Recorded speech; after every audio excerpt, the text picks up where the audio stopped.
Hi, y'all. Jenny Shaw from Barefoot Abbey here with a very early morning edition of Monday Music Musings.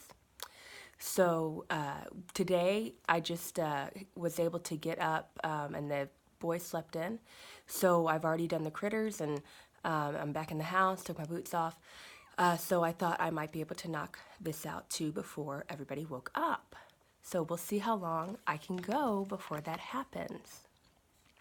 So today we're continuing our series on hymns and how we can, add that study to our home and just some tips to get started and to make that less, overwhelming, less daunting, and just really give us some practical tools for the task.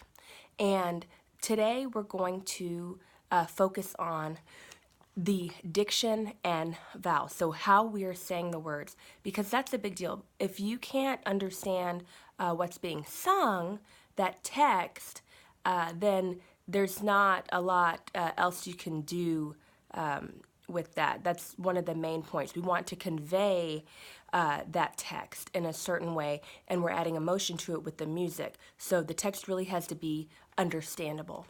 So I wanted to give y'all some tips for that. And, there's basically two main parts of that. You've got the vowels and you've got the consonants. And when we're singing, we want to focus a lot on the vowels.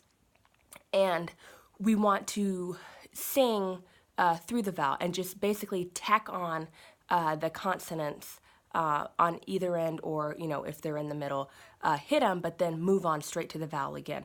Your main amount of singing should be done on a vowel sound.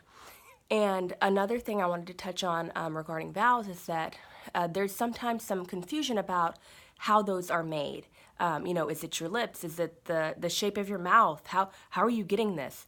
And I mean, of course, you always want to have a long dropped jaw. Let's see if you can see it. Make sure you have as much space inside your mouth as possible. But the actual formation of the vowels is going to be made by the position of the tongue only. I mean, you can make all the vowels without even moving your lips. I, E, O, U. You just have the movement and placement of your tongue. Like E is always going to be right behind your teeth. Right there, E. So that's a great practice that you can have your young ones do.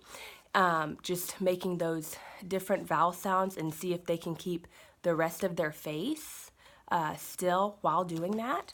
And they can, gain more proficiency as those muscles get stronger. And another thing is that with the consonants, moving on to those, you can do the different ones and just tack it on, because you don't want to forget them all together or just make them as small as possible, because then again you're not going to know what word it is. So they need to be there, but the whole focus doesn't need to be there, especially if it's an aspirated consonant. So that's ones that they don't have a pitch, and they're made basically with air. You got ch, s, sh, t, things like that. You can't give them a note, but they are there and they need to be heard, because that really defines the word. So we've got those, and I wanted to give you an exercise that you can do with those as well, just to practice those. And when you get those, to those in the word, when you're singing, you just want to hit them and then get off of them real quick. So you don't want to have a lot of slippery snakes going on forever at the end of a line or anything like that. So just get on it, get off, so people know what the word is, and move on. So that exercise is, it's real fun for them.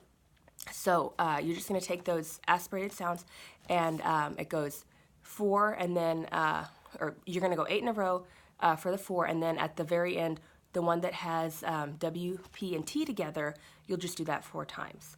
So it goes sh, sh, sh, sh, sh, sh, sh, sh, s, s, s, s, s, s, s, s, ch, ch, ch, ch, ch, ch, ch, ch, whoop-t, whoop-t, whoop-t, whoop-t.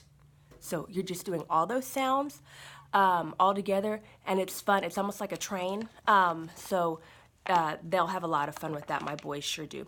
So that's all I have for you this week, and we will continue our series on hymns next week. So until then, just keep making a joyful noise.